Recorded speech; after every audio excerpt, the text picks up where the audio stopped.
This video is on how to use PowerPoint Video Creator in order to flip the classroom. My name is David Gago. I teach at Golden Valley High School, and this presentation is a supplement for the GAFE conference here in 2018. Now, what is the PowerPoint Video Creator? Well, within PowerPoint, you have something that's embedded with it to help you create videos to kind of flip the classroom, and we're going to talk about that in just a little bit. But PowerPoint, we're used to using PowerPoint for making presentations, to give in front of students, for lectures, to show different things. Now we can actually use it to make things even better for us if we choose to use it. Now, it allows us to add our voice to our presentations to create a video that the students can watch. I know some people are hesitant to, make a video with them on the board with their face. This allows you just to use your voice, which can be really helpful, especially as students get used to your voice. They like to hear you. It just somehow registers to them better. Now, one of the nice things about this is that you could save a file which will be encoded to what we call MP4. This file format is a file format for videos. It can be shown on virtually every computer anywhere. This can also be shown and downloaded to YouTube and Google Classroom. Now, for those of you guys that are used to using YouTube or Google Classroom and those type of formats, this is really helpful because you can upload your lessons online for students to watch either ahead of time or during class time or even on their own time in order for them to get ahead. Now, flipping the classroom, what is that? That's going to be one of the biggest questions that people have. Well, flipping the classroom means instead of presenting a lecture up in the front, students are getting their information, their lessons, in a little bit of a different format. Some people like to front load their information, say instead of doing a traditional homework, they will watch the next lesson so that way when they come in during the day, they work on adapting that lesson, figuring out what they understood, what they didn't understand, and then moving forward. Students can watch videos of lectures. So you can create a lecture that they will watch, usually a short lecture. It's not going to be very long. We're not going to make students sit for 30 minutes. But they can watch a video of a lecture. They can maybe answer some questions with it, come in the next day, and we go over it to make sure that everybody understands it, and we can delve deeper into the topics. This tends to free up a little bit of time in the classroom. Time in class now can be better focused. People can focus on remediation if we need to, more understanding, making sure that any problems that students are having accessing the material, making sure they understand the material, and then of course applying the material to deeper problems, we could take care of that at the start rather than waiting until we finally see it, whether it's at a summary test, chapter test, quiz, or something like that. Now, to use the video creator, since it's within PowerPoint, if you've made PowerPoint lessons, you can pretty much adapt any lesson to this. Now, within PowerPoint, normally you would click on slideshow and you press from beginning in order to start the presentation in front of class. Well, instead of doing that, you're going to click on near the right-hand side, record slideshow. It's going to come up with a submenu. Usually you'll start the recording from the beginning. Now, if you do have a mistake and you want to redo the narration, you can always click on start recording from current slide. But if you start from the beginning, what that means is that you're going to go through your entire presentation as you would normally do, but instead of talking to a class, you talk to the computer. It would record your voice, and then all of a sudden you would have a video recording of your lesson. Once you click on start recording from beginning, you will then get a new message. And this message right here, slide and animation timings. Usually, when I was using this on a desktop, I didn't have a microphone, so the narration's ink and laser pointer was not found. But normally those two boxes will be checked off. Once you press start recording, the presentation will start, and you will actually be able to start talking right away to start your video recording. Now, once that presentation begins, it may take a second, depending on how fast your computer goes, in order for the presentation to start. So you'll see a timer in the upper left-hand corner that will not only time your total presentation, but also time each slide. How much time are you using? You will talk Record your voice as the presentation is going. So every time you click, say on your down key to keep the animations going, you're talking at the same time. It's doing that at the same time, and it will embed everything into it. Once you advance the slide, it starts the timer over for the slide. Your total time keeps going. So when you're doing that, keep in mind that as you're doing it, you want to actually present it as an actual lesson. Now, within actual lessons, we usually wait for students to write down. You don't have to do that, because the nice thing about it is they can go back and rewind if they need to stop or hear something. Now, some key points that when using this program, you need to make sure all animations, any text, any pictures, everything's set up ahead of time. So that means if you want something to pop up on the screen, make sure it's set up ahead of time. If you want the animation to go a certain way or come from a certain direction, again, set it up ahead of time. Most of the time we do that when we do our own presentations, but for this, it's really important. It may be tough for you to write on the screen by using like a laser pointer or using a stylus. So sometimes if you're trying to put something on the screen instead of writing it, you may want to type it and have it appear. Ideally, each lesson should be no longer than between 5 to 10 minutes. Usually for a kid trying to watch and learn a new subject, 5 to 10 minutes is about the max. Now, if you keep that in mind with our classes, usually you might spend 25 to 30 minutes on a lecture. This will save you a lot of time because they can go at their own pace. But you don't want to make it too short because they're not really learning everything they need to, but you don't want to make it too long where they'll lose interest. So time is really kind of something you have to watch out for. Once you finish, you want to save the new files, what we call MPEG-4. So when you go to save as, instead of saving as a PowerPoint presentation like it's set at the top of this picture, you want to move the menu down to MPEG-4. Once you do that, you can keep the file name the same, or you can change it to however you want. What it's going to do then, it's going to render the file. It's going to take your voice, it's going to take the animations, all the text and everything like that, and it's going to compress it into a video that people can watch. It may take some time. Usually, depending on how fast your computer is, it could take between 5 to 15 minutes, and it also depends on how long your lesson is. All MPEG-4s or MP4s can be uploaded to YouTube right away, or it can be uploaded to Google Classroom. Okay, so you can do either one. Usually what I like to do is I usually like to upload it to YouTube, and then I take the YouTube address and link it into Google Classroom. That way, if I run into any issues, I can always have the students look on YouTube and they can get the same video in case Google Classroom is down.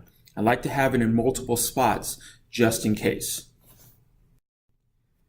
Now, how is this helpful for students?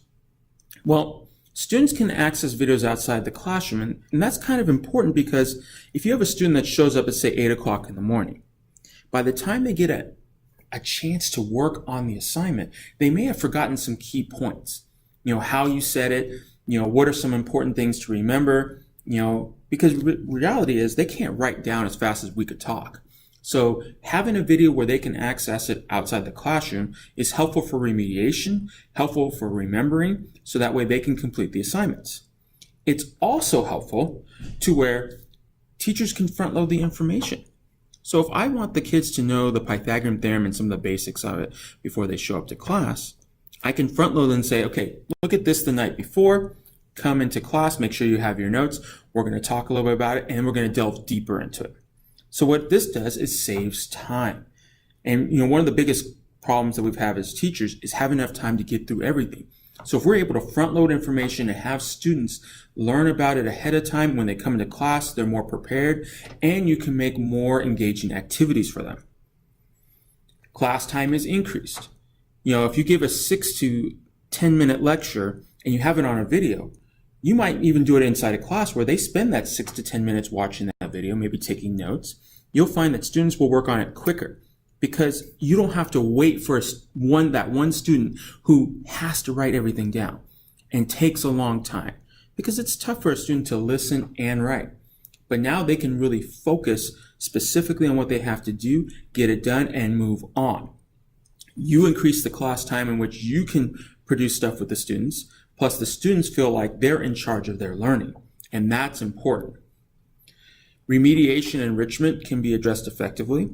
If you give a 30-minute lecture in a 55-minute class, that doesn't leave you a lot of time to make sure, one, everybody has it down, and two, you want to give challenging problems to those that do understand it.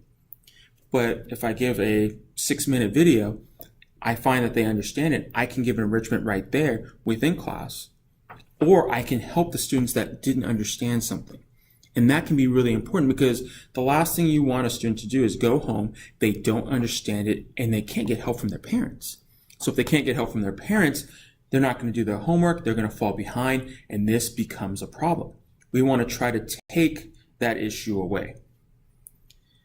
Now, students with low English skills, or even special ed students, or any type of student can rewatch videos for better understanding.